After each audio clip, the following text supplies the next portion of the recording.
What's up, podcast world? We're back. Another episode. This life ain't for everybody. Hopefully, y'all are enjoying the episodes lately. Diversity in guests, topics, lots of cool things being talked about, and it shows in the downloads and subscriptions. Thank you all again. Our podcast today is brought to you by our friends Lynchburg, Tennessee, the iconic Tennessee Sour Mash Whiskey. Enjoy it responsibly. Never, ever allow underage drinking. Thank you, Jack Daniels, for believing in our culture. The American outdoorsman, the provider, the hunter, the fisher, conservationist. We truly believe your efforts in making sure that our animals, our wildlife, our habitat, everything that goes into our ecosystem is taken care of. Jack Daniels, thank you again. Enjoy it responsibly. Never allow underage drinking. My guest today spends a lot of time in the outdoors. And I think it's a really cool story because if you want something, you can go get it. And I was having this conversation yesterday that we're all put here with a chance to turn it into something that might be above the normal. It might be average. It might be extraordinary. We all stay in our lanes and we don't get envious. We don't get jealous because we do all have that opportunity, in my opinion, to make something of it. There are cases out there that we might not have that opportunity, and I understand those. But for the most part, I want to talk to my guest today about his thoughts, his ideologies on if you do want something, you can achieve it. Because we hear that all the time. Mr. Hank Cherry, 2020, 2021 Bassmaster Classic champion. This is pretty unbelievable. I don't know if it's ever been won 2 years in a row, but welcome to the show, Hank Cherry. Dude, glad to be here. And just to let you know, I am the fourth one in the history of the Bassmasters to do it. So there's been four That's guys. All, four guys. Now, the year before, in 2019, did you fish it? In 2018, I know you were in the top 50, but in 2019, Did you fish it?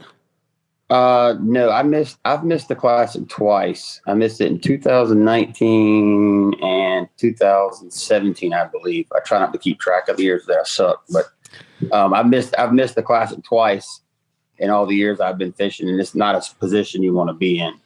Because it's a qualification, correct? Mm-hmm. We qualify throughout the year with points. So if you have, usually the guys that make the Classic are the ones that can ride the train, and if they stumble, they don't fall all the way. Because if you fall down, have a really bad tournament, you got to have a really good one to even them out, the way the point system works. So you've been professional for like over a decade, 13, 14 years, correct? Well, on and off. I started, kind of had some quick success. It kind of went to my head, kind of started living and going beyond my means. Kind of got everything taken away, got reality check, lost jobs, the economy crashed, all kinds of things. But I can give excuses, but I'd say the same thing. Excuses only sound good to the people that make them up. It was my fault. I clawed my way back with the help of my wife and friends and family, church, this, that, and the other. So I really don't count that as that was back then was kind of like the beginning of the end. And the end was the means to get to where I needed to be today. I love the end being the means, but you mentioned something in there, but you didn't say the word ego. I have a lot of conversations with professional athletes, guys and girls that maybe have had a second chance, or at one point in their career. I was talking to Gary LaVox, the lead singer of Rascal Flatts. All these Grammys, all these nominations, all these 18 number one hits, and just an unbelievable livelihood. But he said at one time after he moved to Nashville, he had to check his ego at the door, and that's when he started to see success. You kind of alluded to the same thing, Mr. Hank Cherry, is that once you checked it at the door and you came back to earth maybe and grounded yourself again, and it might have been through church, it might have been through meeting your wife, it might have been through anything, but for sure, once we get off that path a little bit, it's almost like the man upstairs knows exactly how to check us, doesn't it? Oh, it's crazy because I've told my story 1,000 times, and I was to the point where I only had a couple fishing rods, a couple baits, thought that my time was done. I was working hard at a feed store, just trying to provide for the family. And then it was like almost like okay, maybe he's learned his lesson. Then I get invited by a friend to go fish Oakley Big Bass Tournament. I win that, and I win a boat. And then I get a good job working for Heaven Hill out of North Carolina, and then I'm in the Opens. And then my wife says, well, let's give it 2 years to see if you can chase your dream. The second year, I qualify for the Classic and the Elites by winning the last tournament of the year by 1 ounce. So wow. There were so many wheels in motion there, but yeah, I definitely was ground checked and brought back to reality, and here I am today. So let me ask you this along those same lines, Hank, is you can't win a bigger tournament than you have the last 2 years. That doesn't mean that you win every tournament going into it. There's lots of good fishermen on the Bassmasters Tour. There's other tours out there that there's a lot of good fishermen out there. Fishing is something that, like during COVID, I think they said there was 700% spike in fishing license sales. Fishing is something that almost anybody can do. I mean, people have been doing this for substance since the beginning of time, and our dads got us into fishing when we were babies. That doesn't mean that we're going to move on to do what you've done and accomplish this. So when you start mixing ego, hitting the bottom, getting an opportunity to climb the rungs of that ladder again, and you get on that very top rung, and all the pictures are on Hank, all the media's on Hank, all the newspapers, all the magazines, everything. You're holding your fish, you're holding your trophy, you're in your new boat.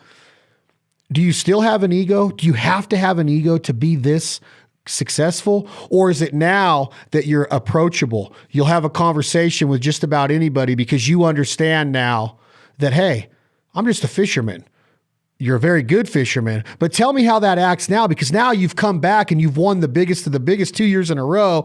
Your income's there, the revenue's there, the sponsors are there, the celebrities there. Is it different now though than if you would have won it 10 years ago? I think if I would have had the success so much 10 years ago, and I nearly won the tournament 10 years ago, I don't think I would have appreciated or understood my responsibilities as a champion. I think in my path, I've got to see so little what I do, how much it affects so many people, tons of kids, how excited they are when they see me. I have a couple high schoolers that I take fishing. One of them is a sponsor son. One of them is a friend of the family. And it's like, and I was like, well, today they didn't bite real good. Sorry, guys. They're like, well, anytime you get to go fishing with somebody that's famous and a legend like you. And I'm like, what are you talking about? And they're like, well, just pick up the internet. I was like, I don't look at it that way. And they asked, well, why? I was like, because the minute you start thinking you're bigger than the sport, the minute you get outside of your purpose in this life, then I think that's where that term ego comes in. And then I think that's where danger. Now, I do think in my position, I have to be a little guarded and have somewhat of an attitude, but I am as approachable as I can be. But I am what my wife refers to as a watcher. I see situations, I watch people, I watch the room. I'm not really outgoing and speaking. You come talk to me and we're going to have a great time. But I consider myself a guarded individual from the experiences I've had in the past, knowing that I don't ever want to go back to that place, if that makes any sense. It does. So sticking along the same lines, because I like this kind of talk, Hank, and I want you to educate myself and the listening audience, is I've often asked of being a watcher. I want to know if it kind of is in tune with what I'm getting ready to say to you.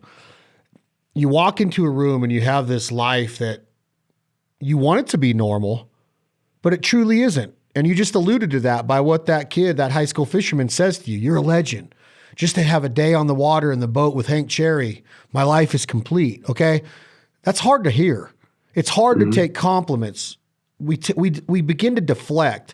So when you walk into that room and you and your wife term yourself a watcher, is it more so though that if somebody says, oh, Hank Cherry's here, what'd you do last week? And you're like, oh, I did this, and I was in a photo shoot, and I got to go on this lake, and I got the VIP treatment here, and Abu Garcia brought me here, and Shema, whatever it is. now the attention's on Hank Cherry. The whole story of the night, the whole theme of the night's on Hank. But if you go in there and you just kind of stay in the corner and you're just Hank, the quiet guy, now you're looked at as, wow, it's almost egotistical. He doesn't want to be part of the party. He doesn't want to come talk to me. Who does this guy think he is? So it's like a double-edged sword. You're like walking this fine line of being the whole entire 100% center of attention. And the other side of the fine line, Hank Cherry, is, oh, he's just an egotistical, you know what? He doesn't care but to talk to me. Is that kind of what you're alluding to when you say I'm a watcher? It kind of does, but I just have I'm very guarded, especially when it comes to my family, when it comes to my wife, when it comes to things that are close to me, friends. And if you can learn a lot about people by paying attention to the room and looking and seeing what's going on, because everybody, I've heard it 1,000 times, but I was telling my son again yesterday, like, you don't judge somebody's character when they're around and all eyes are on them. You judge them by how they act when everybody's not paying attention to them. And I'm that guy that just looks back and I'll notice the subtle nuances about some things or happen, or body language towards this, because body language, which I preach to my son a ton about sports, is like body language speaks louder than voice. Like body language can tell you a lot about a person, how they react to adversity, but as far as the watching thing is, there is a point there to where when I show up, I don't really want to be the center of attention, but through understanding and going through this whole experience with these wins, I realize that there's some things that I'm going to go to where I'm going to be the center of attention, and that's the hard line to really walk, because I learned really on in my position and what we do as sports athletes, this, that, and the other. You're not going to make everybody happy, and you're going to have people that don't like you, period, no matter what you do, how you do it. And you have to be okay with that, because you cannot make everyone happy. So the watcher term for me is, I guess, it's just at this point in certain situations, the curiosity comes in my head, like, before I won this, you didn't want to talk to me. You didn't want to acknowledge me. Now all of a sudden I've won twice and like, I'm your best buddy. That just doesn't fly with me. That's not the kind of person I am. So you just mentioned that you can't make everybody happy, but you're a nice guy. You're a father. You're a coach. You're a giver. You're a man of God. You're a God-fearing human being. You're a husband. I assume you're a friend to many. Mm-hmm. It kills me, Hank, if you want me to be transparent in what I do, it kills me that I can't make everybody happy. And when somebody doesn't like me back, it bothers me to the end of the world. It's like, man, what happened? How can we fix this? In reality, I don't know if it's fixable. I don't know what's going through their head, but it really irks me that I can't make. I've laid up late at night, Hank Cherry, thinking like, dang it, I want everybody to like me. How do you deal with that, knowing that you're a good human being? You have made mistakes. I'm sure that you've even burned a bridge a time or two in your life, Mr. Hank Cherry. I have. But how do you deal with that? You're the same exact age as I am. The same exact. You are you're like a half a year older than me. You're February, I'm October, same exact year, 1991. So we're pretty young men, right, Hank? That's a joke. Yeah. I want everybody to think that we were born in 1991. How do you deal with that though, Hank Cherry, that not everybody is going to like us? At the end of the day, my kids look at me and smile and they're happy. My wife's happy. I can look in the mirror and I'm proud of the man I've become and what I've accomplished. Those things are the most important and dearest things to me at the end of the day. You're not going to make everybody happy. I've tried. It's just not impossible. There are a lot of words you can use to sum it up. It could be envy. It can be jealousy. It could just be spite. Some people are just that way, and I talk about this attitude when I speak to kids, and I'll let them know, like, there's going to be kids, college fishermen coming up. Hey, this guy's parents may be a little more well off than yours, so he may have a nicer boat. He may have the nicer truck. But the last time I checked, truck never caught a fish. A boat never caught a fish. It's the person in it. You've got to be happy. You don't have to be satisfied. You need to be happy with what you got, understand where you come from, to have a picture of where you want to go, especially for the young in this life, and throw out all the excuses, throw out all the envy, because nobody starts from, it's not a level playing field. It's just not.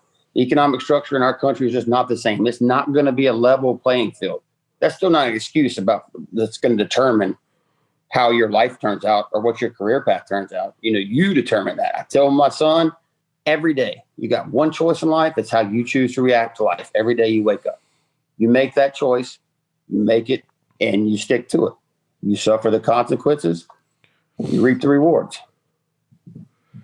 I love the attitude.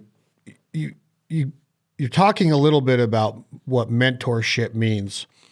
Where does this play in your upbringing of, you say you've been quoted as saying that your dad was your hero, even though your dad wasn't a professional fisherman. I don't even know if your dad taught you how to fish, but where does this attitude of mentorship come from? Were you raised the right way to where maybe you did get off of the path for a second, and that's a maturity thing, because we all go through different levels of maturity in our personal and professional lives, Hank Cherry? But where did this mentorship attitude come from? Where did you start realizing and visualizing that, hey, mentorship is key, and that's why new people get into fishing, or you love to hunt in your off season? Hunting needs mentors. Not all of us are born with a gun in our hand. Some of us are born in inner cities, but if those people that are born in Manhattan get a chance to go see the outdoors or be in the woods or on a duck lake or in a duck blind or whatever, they might like it. Where did this attitude come from? How did your dad teach you to give back and to teach the next generation and to mentor people along the way? My dad is a great guy, and I'm not going to say he didn't make any mistakes while he was bringing me and my sisters up. That's just part of it. But he did introduce me into fishing, and I think his attitude and his work ethic through his job and the time and care that he took in to his sales reps, I think that kind of pushed me on this path. My dad's also a military man, so it got me close to that side. And as I got older, and the things that I've seen in my lifetime, from what we're going through now with COVID, 9/11, just wars, this, that, and the other, it made me really understand how important the outdoors are to people. And I look back and at my outdoors experiences growing up, how much trouble it kept me away from, time in the woods, time on the water. I didn't have by doing that stuff, I didn't have the opportunity to go out and get in trouble. I didn't have the opportunity to try to get on the wrong path. Between that and sports, I was always in that motion. And when I got into fishing really big, and I saw the impact that I made, especially on the kids and the youth, of people that have never even picked up a fishing rod before, all of a sudden they're getting into fishing because they saw me on TV, or they watched a fishing tournament, or they talked to my son and he explained about what I do for a living. And then I'm around these kids with baseball, and I coach youth basketball, and they didn't have enough coaches. And I start to see how my passion was rubbing off on them. I mean, my father helped me in 2020, right before the Classic. We took a basketball team with, honestly, 9 kids, 2 players. The other 7, great kids, not exactly the best athletes or best basketball players. We were not the best team by far. But through the mentality that I taught them and attitude, we won the whole thing. We won the whole thing because I believe, I wear it right here, the PMA bracelet, Gerald Swindle's bracelet, never leaves. I believe in the power of positive mental attitude. I believe that is the key to success in everything we do. And the happiness I get out of mentoring today's youth and help guide them on the right track, especially on a path that I know a lot about as far as fishing, is something that I think over time I've grew to understand. I think that's the bigger part of my path in this world right now. I think the fishing is a huge thing, but I think in my design and in my experience that it's not the bigger part of it. The bigger part is the effect that it's having on the future of the sport. And to me, that's important because fishing is something that I dearly love. Hunting is something that I dearly love. And I don't want to see it go to the wayside, and I don't want to see it ruined. So you think that maybe fishing is the platform that gives you a voice because you do have a message. Part of what you talk about with Swindle's RMA or PMA, positive mental attitude, the right mental attitude. You've heard it said in different versions, but how does one find this, Hank? How does one open those eyes, and before they put those feet on the ground, which we're very lucky to do on any given day, how do you find it? What do you do? Are there exercises? Do you lay in the dark and figure out who you are? Do you stay off of these things because they're ruining the fabric of society, even though that's how we do business today? How do we find this right mental attitude or this positive mental attitude that you wear on your wristband, Hank? Well, with me, it started with a movie. Well, there was two movies. One, the movie Wonder, about the kid who has a face deformity, and he's worried about wearing a helmet, and his mom tells him, you shouldn't try to blend in when you were made to stand out. So that's why my hashtag on my post is don't blend. I want every kid to know that you don't blend.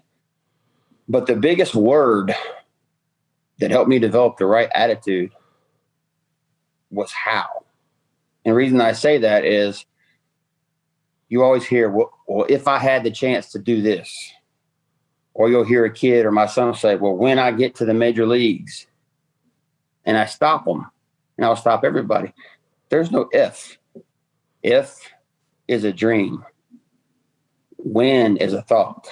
How is a direction and an idea. How do I get there? How do I do this? It puts you in the right frame of mind. It puts you on the right track. So if and whens don't get you anywhere. But how, you stick with how the rest of your life. If you're in school, how do I get an A in this class? How do I steal this base in baseball? How am I going to hit this pitch? How am I going to kill this big buck that's been on camera and I can only see him at certain times? How am I going to get these ducks to come in the blind when the wind's the wrong way? How am I going to do it? If kids and you learn to use that word how, it's very important, because how makes you have some responsibility. How is like, okay, I'm going to do this. How am I going to do this? There's no when, that's a maybe. If is a maybe. And once again, it goes back to excuses. Like, well, if I had this, well, that's great. Excuses only sound good to the people that make them up, period. That's just the way it works. So I think when people hit that spot and they really concentrate on how we're going to get better, how am I going to make my marriage better? How am I going to do better at work? How am I going to do better at school? How is the word to get you in the right direction? You mentioned there were two movies. One was Wonder. Is the other one? Does the other one have the word wonder in part of the movie that's etched on something? No, the other one, that Wonder Boy, that's the natural probably with the bat. But well, you're a baseball guy, and Roy Hobbs had a pretty difficult path to get to where he got to. Yeah, he did. But the other movie is less heard from, but it's 7 Days in Utopia. Oh, I've never seen that. You ever heard of it? No, sir. Okay, it's a movie that I think everyone that wants to know about their walk in life should watch the movie. And I think once you watch that movie, if it does not touch your soul and make you think about the direction things have been and how they're heading, then you really, really need a reality check. Long story short, without giving too much away, it's a spiritual movie, but there's a point in the movie where it's a golf movie. There's a point in the movie where this guy's made this mistake over and over again. He gets up for his drive, he's leading the tournament, hits it out of bounds. And through this journey at this place he's been in Utopia, he's learned a lot about himself and about chances you take in life. And it's okay not to succeed all the time. So he hits it off in the woods. He's going down there. And it's a shot that he's taken before and it's never been successful, but he's always the risk taker. He's always going to take it. In his head, he's leading the tournament, but he says he's going to take the penalty and he's going to go back to the tee. He's going to go back and take that second shot off the tee. And I've used that analogy over and over in my fishing stuff because I've had days where it just started falling apart. And I've had to go back to the tee. I've gone back. I've driven back all the way to the boat landing before and acted like I was reblasting off to get my day re-going again. But those two movies, especially that one, really round everything out. Because I tell you about a golf shot, but there's without giving the movie away, if you've never seen it, I'm telling you, it is a great movie. You'll see there's a term in there that's called SFT. And he's thinking the whole time he's learning golf while this guy's reteaching him the game is seeing it and feeling it and touching it like it's a golf terms, but it's not. It's more of Christ-like stuff. It's like, because you can see his face and you can feel his presence and you can trust his love. This guy doesn't realize this till the end of the movie when he's going to make this winning putt. And then he sees his teacher standing there in the crowd. I mean, it's just everything that went through the movie goes through to get to that point. If you watch it, I'm telling you, if it does not touch your soul, you have some serious reorganizing to do. It is an incredible movie. 7 Days in Utopia. Yep. I'm going to watch it. But watching it doesn't mean that I'm going to understand my how, or is it going to inspire me? Because you still have to work, right? There still has to be work ethic involved because, and I want you to answer this. I want some transparency on this, Hank. And I know that you're being nothing but. Are you just a good test taker? Like some of us were not good students, but on test day, we could just go in there and be like, boom, I'm good. I got an A. I got a 98 out of 100. Some of us were just good test takers. Are you just a great classic fisherman? Because you don't win every tournament leading up to the grand finale like that. But then you go in here with like this. Is that your Utopia? Is that your master's test right there? The Bassmasters, do you just have an uncanny ability to get up for that? Or is there the harder you work, Hank Cherry, the luckier you get? Or did you just have an advantage on these two bodies of water? How does it happen that you could go into the biggest tournament of the year and come out the best fisherman in the world 2 years in a row? I don't know if that's the correct term because I know you don't look at yourself as the best in the world, even though you do have to have that attitude that you talked about. But how do you do it? Where is that Utopia stand in that? I think the classic for me it's a totally different mindset than I take the rest of the year. The whole year long, we're fishing for points to try to get to that point, to build that tournament. Once that tournament comes around, there is no points. It's my best fastball against your best fastball, everybody else, whatever you can do the best, you put it together is 3 days. It's either do or die. And that format, if I have less to think about, the better I'm going to do. Understand? Like, I'm not having to find a plan A, a plan B, a plan C in case this goes bad, because there's really one spot. We all want to win. That's your place. That puts you in the history books. It puts you on a trophy. It gives you the trophy. It opens the door to a lot of things. So in my head, that's what I always wanted. That's been my dream. That's been my carrot. That's been the fuel to my fire since I started fishing back when I was 7 years old. That was the one end game that I knew. That's why I struggled so much emotionally after I won the first one, because I looked at my wife and it was in tears and I was like, what do I do now? She was like, what do you mean? What do you do? I was like, I feel empty. I was like, what do I do? I caught the carrot I've been chasing my entire life. I never dreamed of 2 or 3 or 4. Winning Elite Series events never crossed my mind. Winning the All-Star event, none of that stuff that I've accomplished ever crossed my mind. My thoughts in fishing career were around accomplishing that goal, the one that I set forth. And so I was emotionally messed up for a little while after winning the first one, because I felt empty. I was like, what do I do now? And so I had to do some soul searching, and I had to think about it and think about my path and think about everything I'd done. And through talking with her and realizing that there was more to it than that. But that's all. I was so dead set on that trophy. I wasn't seeing the whole picture. I wasn't seeing the whole thing of how it was affecting everyone. It was affecting children, it was affecting kids, college kids, adults. Adults seeing my path, hey, that if I could do this and they really wanted to fish, they could give a shot out. You're never too old, this, that, or the other. I didn't see all that. And then when the second one,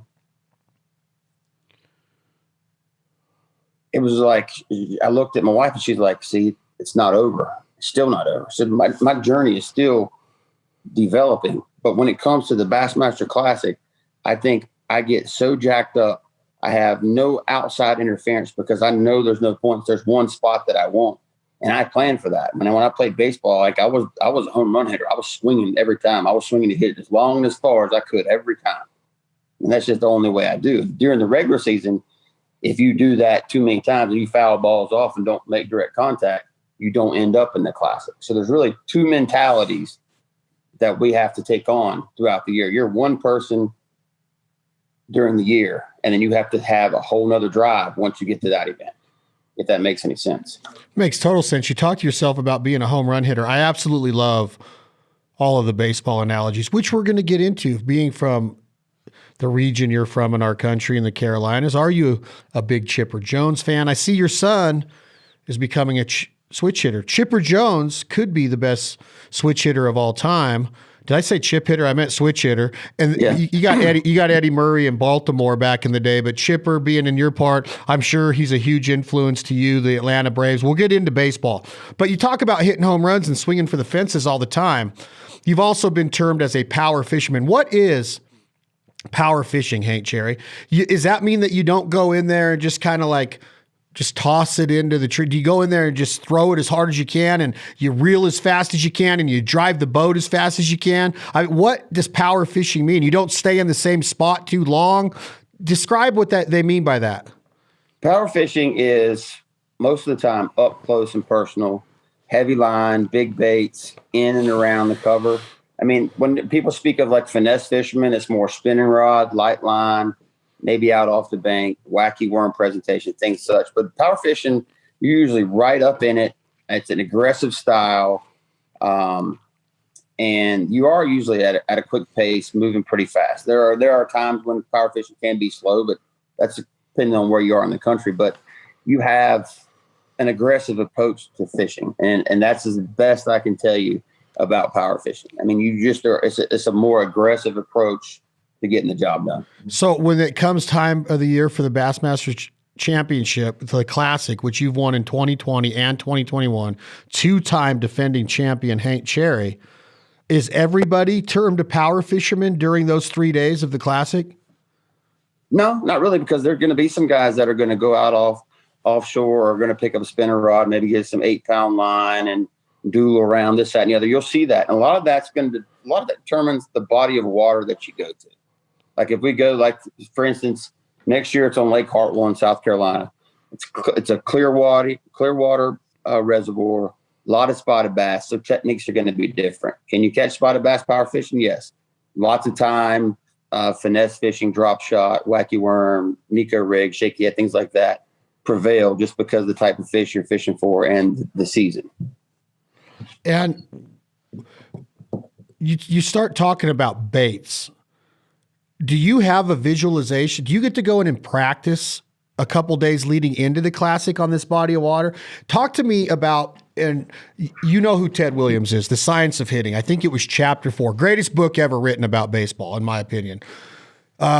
The chapter 4, I believe, Hank Cherry, was called visualization. This is a huge part of success, in my opinion. Baseball, I would visualize everything, whether it was the night before, whether it was watching scouting tape, whether I was in the on-deck circle, whether I was standing in center field and I was watching the pitch. I would visualize myself taking a drop step and running to a spot, or leaving my feet, or jumping over the fence and robbing this home run like Ken Griffey Jr. did so many times. I visualized. So can you visualize success in fishing? Do you use that exercise of visualization a bunch? And what are you doing when you get to the lake? How do you pick your bait? How do you know where to go?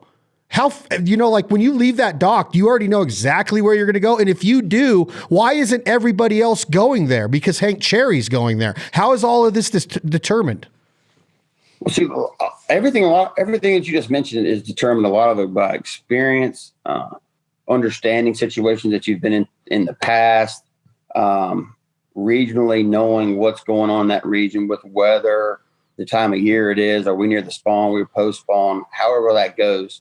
And then with today's technology and the graphs and stuff that we have on our boats, nothing's hidden underneath the surface anymore. I'm still one of those guys. I fish with forward facing sonar, which means I can see like a TV. I can see everything swimming out in front of the boat. But I still fish a lot the way I was taught. It was with my eyes. I look at nature. I see birds. I see herons on the bank. I see shad flickering. I see fish busting, things like that. But we're not all the same. It's just like on the baseball field. You have 9 guys play 9 different positions. They all bring something to the table. Well, when we go fish the Bassmaster Classic, you got 52 of us there, and we're all 52 different. We all have a different style. We all have different ideals. That's what makes fishing great, because you don't have to do the same thing that I do, or that Greg Hackney does, or Jacob Perazzi does, or Kevin Van Dam does, or whoever your hero is. You don't have to do the same thing they do to be successful at fishing, but yet you can learn from other people and watching what's happened or their experiences. Sometimes on occasion in Classic, you will have guys that end up landing on the same group of fish and they end up together. Sometimes you have too many there and it ends up hurting everybody. The case that's happened with me the past 2 Classics is I have basically had at both lakes 2 areas to myself. The one at Guntersville was one of the places at Guntersville was a very huge community hole that was literally 500 yards from blast off that everyone overlooked. And then I had a grass bed just beyond that I caught the 29 pounds out of the first day. And then at Ray Roberts, I had 1 point of trees, and unconventionally, I caught them on the dam on a jerkbait in June in Texas, which is unheard of. But they had a cold winter. The whole lake froze. Everything was behind weeks, and I just had the whim to try it and practice, and it turned out that, hey, they were out there. So, experience, but trusting your gut and trusting your abilities is the biggest part to all that. That's pretty cool that you could win such a notable championship and a pretty good bit of change by trusting your gut, by taking a risk. You mentioned taking a risk earlier in this conversation, Hank Cherry, investing in yourself, having the guts to do it, because if you go over there and your gut or the risk doesn't pay off, then you're going, oh man, now anxiety might set in, fear might set in, tension might set in, nervosa might set in. How many different feelings go through Hank Cherry's mind on a fish day in the Classic? Are you always happy, or are you always aggressive? Are you always visualizing? Are you always just focused on the next fish? Or do you take a time to breathe and enjoy it and take it all in? Or does that have to wait until after the championship or the final weigh-in is completed? What are all the emotions that a fisherman like yourself winning these big tournaments goes through on any given day on the water?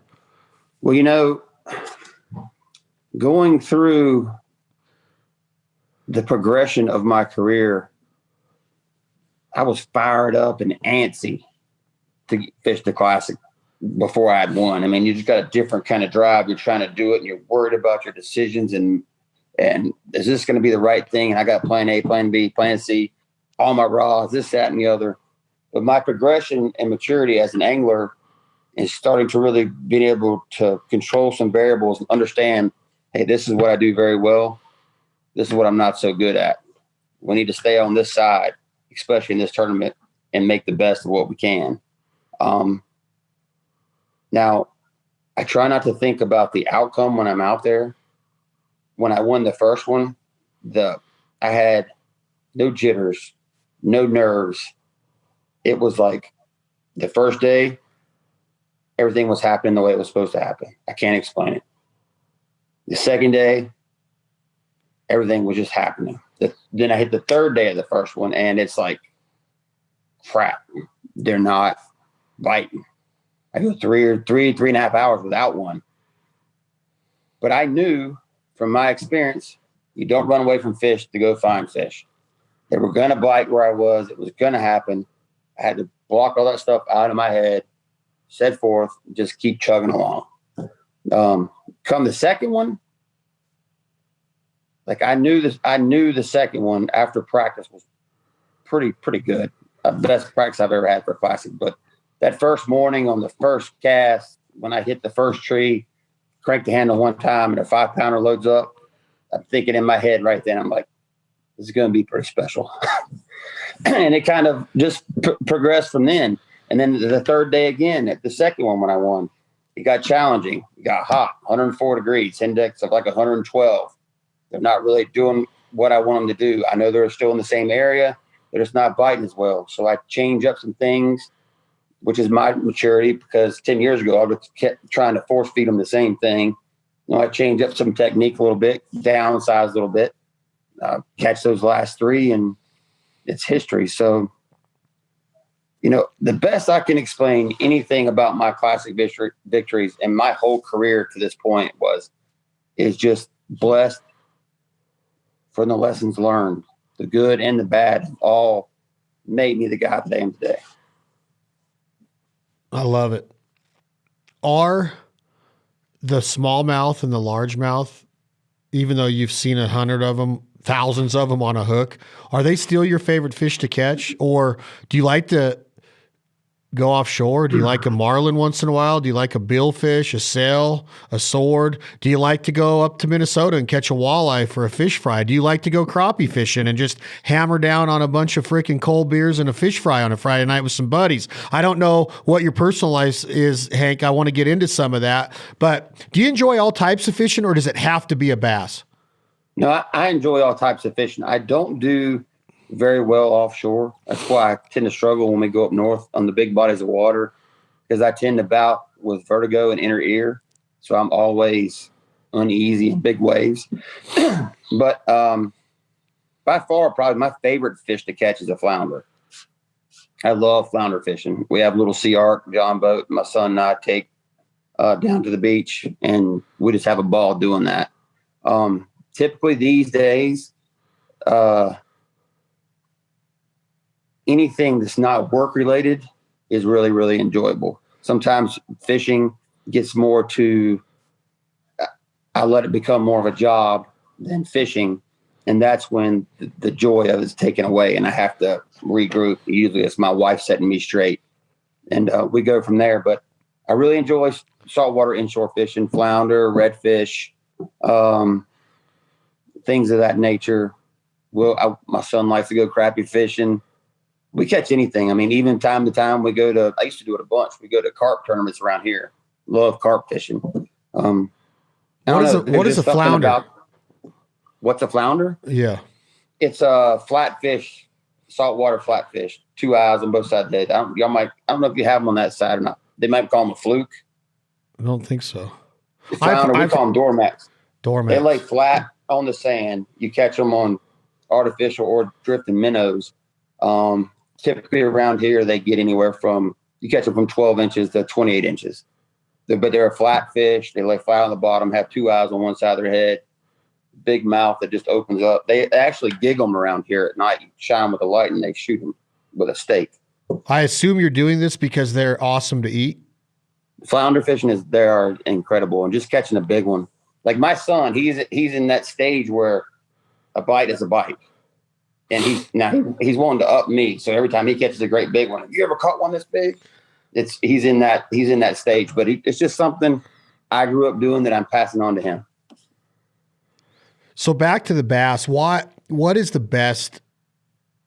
Is the South and the Southeast like where you have to be? Or do you like going up north and fishing Michigan, Minnesota, some of the bodies of water that hold bass up in that area, Ohio?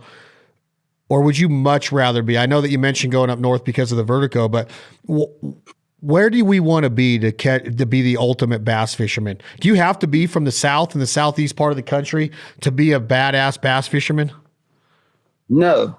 Some of the best fishermen to ever fish. I mean, some of the best guys I've heard of ever come from the California region. Like one of my favorite places I ever went was the Delta the one time I went. It was incredible. I don't know how it is now. Lake Havasu, I've always wanted another shot at that place because I didn't understand exactly what was there. But, dude, like you have great fishermen that come from Canada, and like Gussie and the Johnson brothers, they're covered in ice 3/4 or half the year. So I think regionally where you live doesn't have any impact on how good a fisherman you are. I mean, Brandon Polnick's from Idaho. He's way up there. So we're all scattered around. I just think that if you took all the guys that are really successful and competitive and have won championships and put them together and started just picking them apart physically, like somewhere along the line, that drive to be the best is going to be the thing that's going to be the common ground between all of them. We may do it a different way. We may have different outlets, but when you get down to the seed that grew the tree, that drive is there in everybody. How do you know when to quit? I talk to songwriters about, I know you like country music. I guess I'm assuming that you love good country music. Well, let me ask you that. Do. Hank, do you like real country music or do you like the bro country? Do you like radio today, or would you much rather listen to Don Williams, Waylon Jennings, and a little bit of Merle and some George Strait, Jamie Johnson? Or do you like it all? I listen to everything from country to probably as hard rock music as you could get to old classic rock. And I just like music. You're a huge Guns N' Roses fan, aren't you, Hank Cherry? I loved Guns N' Roses when I was coming up. Guns N' Roses, Led Zeppelin, I had everything they ever did. Pearl Jam, Rush. I mean, it doesn't matter. I'm just a fan of all kinds of music. I'm a huge GNR fan, but I often ask songwriters, Hank Cherry, when do you know when to quit? When do you know a song's complete? Like, how did Dean Dillon know to end The Chair when he wrote it for George Strait? Like, I often ask myself that in songwriting. How do you know when to quit in fishing? Tell me how it works. Let's go back. Let's go back to this last tournament that you're at Lake Ray Roberts in Fort Worth, Texas. I was just there the last weekend. Texas Day Brazil is really, really good food there. I love the stockyards. I love Billy Bob's.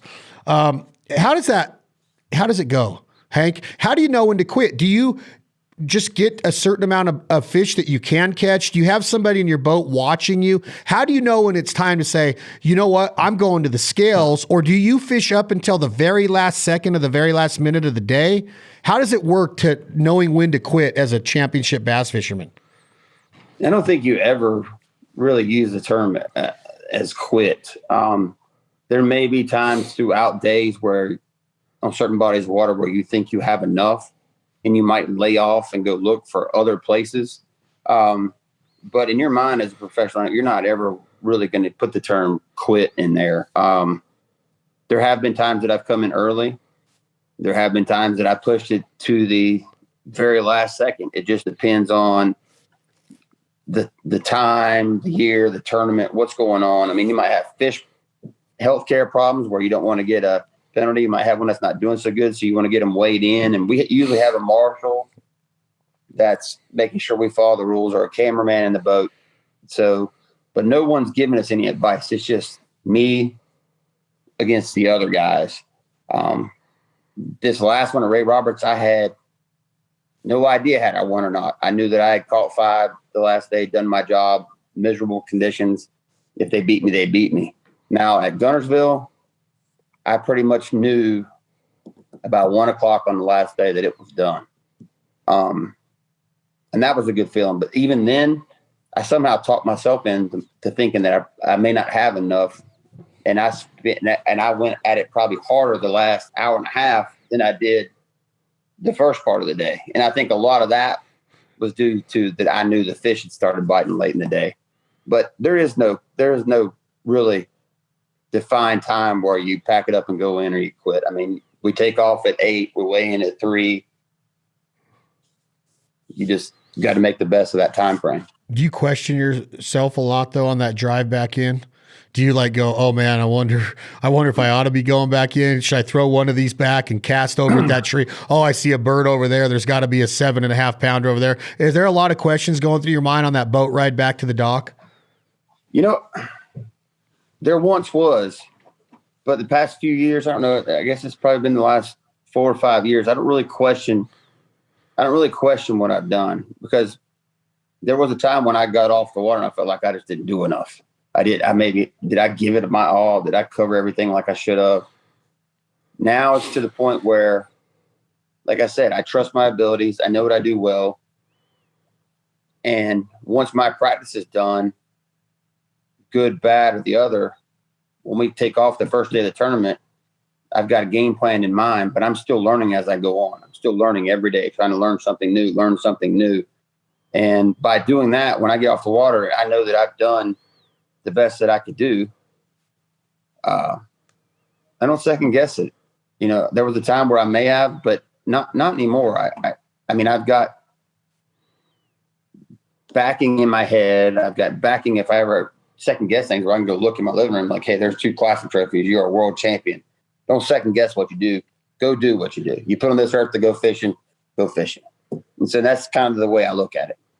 So where are you on that last day? Are you in the lead? How many pounds are you in the lead by, or ounces are you leading the 2021 Bassmaster Classic by? You get to the dock, you got your fish, you got the live well.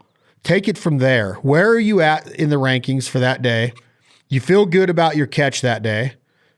Do you bag them up and you walk as fast as you can? Is there an official guy that comes down and takes them out of your boat? How does that talk to me once you're back at the dock and tied off? See, that's the trick for the Classic. See, we had to load up on the trailer, then we have to drive through a weigh station where they check our fish. Okay, then they load the fish down with ice, make sure everything's good, put extra water in there, plug the drains, and then I have to drive an hour and 10 minutes all the way back to weigh-in by myself to get to the Coliseum. So I'm thinking the whole time, do I have enough? Wonder what this guy's got. Scenarios are just running through my head the whole time. Wait a minute. Hold on before you continue. You're in your truck by yourself, but you already weighed in, but now you got to drive an hour and a half to weigh in again. You haven't weighed in yet. They check the fish to make sure they're alive and everything's good. And then we have to drive back to Fort Worth to weigh in. Okay, gotcha. So in that trip, I have to drive by myself through that traffic, think about 10,000 scenarios. So do they take a picture of them when they're checking, or can you stop on the way back to the Coliseum in Fort Worth and somebody's got a pet bass there for you and trade one off? I mean, I'm not saying that you would ever do that, but is it possible to cheat in something like this? No, they don't have that. It's not like that. There's a direct path we take. There are polygraphs we take. Once they're checked and weighed in, because see, we have bass track throughout the day where when we catch one, we kind of weigh it or whatever, and they click it in and it's on the computer. Gotcha. It's not an exact weight, but it's pretty close. So there's no, at this point in time, there's no funny business going on. Now, have people been caught cheating in bass tournaments? Yeah, not ours, but local stuff and things like that. People have tried some shady stuff, gotten away with some of it, and some people have been caught. So it just depends. But yeah, so you're driving back, you know, and you have the traffic to deal with, all the different scenarios go in your head. What is going to happen? Did you have enough? And you're sitting there and you're having to listen to all the other guys weigh in once you get back. And, you know, this time around, it's a lot closer than it was the first time. So the final 8 or Super 6, what if they take us into the arena? Matt Airy, who's one of my good buddies, is in the Super 6, and he is the only guy that's going to be close enough or have a chance to beat me. So as we're driving around the arena and they're weighing one guy after the other, we're sitting there. My buddy Brock Mosley had already come, and we weighed my fish. We knew exactly what they weighed at that point in time. We sat there and weighed them, put them back in live well, and looked at them. And he is the current leader. He's sitting on the stage in what they call the hot seat. So Matt goes up there to weigh, and when Matt knocks him off, Brock knows by the weight, he kind of rotates in the chair and looks back at me and just has this big grin. And we both knew, damn, I'm getting ready to win 2 in a row. And so then my whole mindset changed. And I'm like about to jump out of my skin, but I've got to remain calm. I've got to, you know, there's whole kinds of things that you don't want to give up. And it's just the emotions are running through so fast. You got 10,000 things you want to say and all these cool things you thought you would say. And the best I could come up with was I get to win one with my name on it. Because the first trophy I won didn't have my name on it because they didn't know who was going to win. Well, this one had my name on it from last year. So, you know, just the whole experience is just something that, I don't know, that it doesn't, your dreams don't even do it enough credit. So personally, are you a celebrator? I know you're a family man. I know you're a mentor, a father, a coach, but do you celebrate? Do you get to go out and have an adult beverage? Do you ever enjoy an adult beverage, Hank Cherry? How does this play a role into this lifestyle? Because I know that in sometimes, in different walks of life, we get caught up in it like we discussed before, but there can be that, there's always opportunity for cold beers with the guys after. I'm sure there's party nights. I'm sure you got to stay disciplined, but after you win the classic, do you get to celebrate a little bit? And you're so mentally tired and drained that you're still not even processed about what really happened.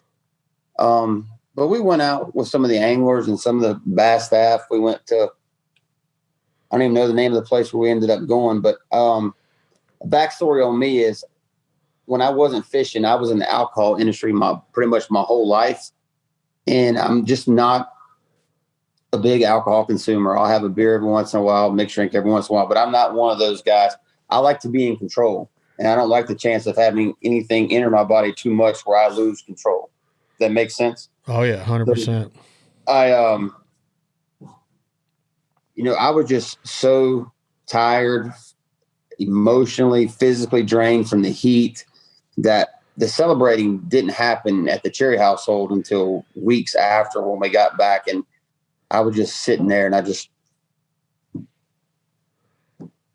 the feeling that came over me was just incredible. And my son, every day, he walks through the living room and he'll come to me and say, "Hey, Dad, they're still both in there." Because it was like a dream. I was like, I kept waking up on the first one after I won, the night I won. I woke up every hour and would just look. And my wife would be like, "What are you doing?" I was like, "I just want to make sure it's still here." So I don't know. It just made everything that I've been through in my life, all the bad times, the good times, the struggles, the decision making, everything. It just came full circle twice. And like I said, now that's 2 carrots I've caught, and I've had to rethink my career and rethink my direction since the second one. And, my wife looked at me. She told me, "It's like, you don't have to do that. Keep doing what you're doing. Inspire a few people along the way. Be a good dad, good husband, and everything's going to be all right." So where do we go from here, Hank Cherry? Do we have a layoff? Are we getting ready for the next Elite Series? Where do we go from here? Is our boat getting ready to go back in the water already? Do you have to go out and practice? In batting practice, I mean, all the best hitters in the world, they got to take BP almost every day. They got to see live pitching, whether it's behind an L screen or off a tee, whatever it is. They got to be hitting, swinging that, getting some reps. Quality versus quantity. So do you only enter the quality tournaments now, or as the champion, are you an automatic entry into the 2022 Bassmaster Classic, or do you still have to qualify? I actually double qualified this year. I qualified by winning, and then I qualified by the points. Basically, all I fish now, I fish at home local tournaments with my son or my buddies. The only chance I get to see anybody, and it's the only chance I get to take him fishing. But when I'm home, I try to be home. And now that we have like this 5-month layoff, I have sponsor obligations. I have contracts that have to get redone. I have potential and new sponsors contacting, trying to get on board. So there's a lot of shuffling and things going on. And right now, especially in this next, I'd say 3 years of my career, I have to be preparing to set myself up for the rest of my career. Those are tough decisions you have to make, because there may be some sponsors you have to leave, some you have to pick up. You may have to pay hardball. There's all this thing. That's the business side of it that I really don't enjoy. I enjoy the fan interaction, the fishing, and all that part of it. But it is a job. And at the end of the day, whatever decisions are made and plans we make, they're in the best interest of my family. And the goal is the same, to go to Hartwell next year, try to be the first ever to three-peat. Odds are against me, but I've been that kind of guy that's kind of beat the odds my whole life. So we'll just keep plugging at that. But tournaments, we start in February before the Classic, and I have to get off to a good start in Florida. We have 2 tournaments there before the Classic, and the first 2 tournaments every year, I always say that's the key. Start out with a bang and just keep the years going. But the goal will be the same. The goal will be to make the Classic. Did you ever think you'd sign an autograph as a fisherman when you picked up that rod when you were a kid? You probably were like me, Hank, right? You thought you were going to be hitting bombs in the major leagues. playing on Turner Field every day, huh? Being the man with the bat, right? And then all of a sudden you parlay that into a celebrity world championship Bassmaster career. And I know that I can say celebrity and you don't consider yourself one, so please don't take it that way. But could you ever imagine that you would sign a kid's hat or the shirt or live this lifestyle because you learned how to catch a fish? I guess I always knew that was part of it, but that was never the part that drove me to do what I do. It's still weird. I tell my wife all the time, I was like, it's still weird that people want my autograph. People want my picture. People want to pay you money for your jersey. They want this, they want that.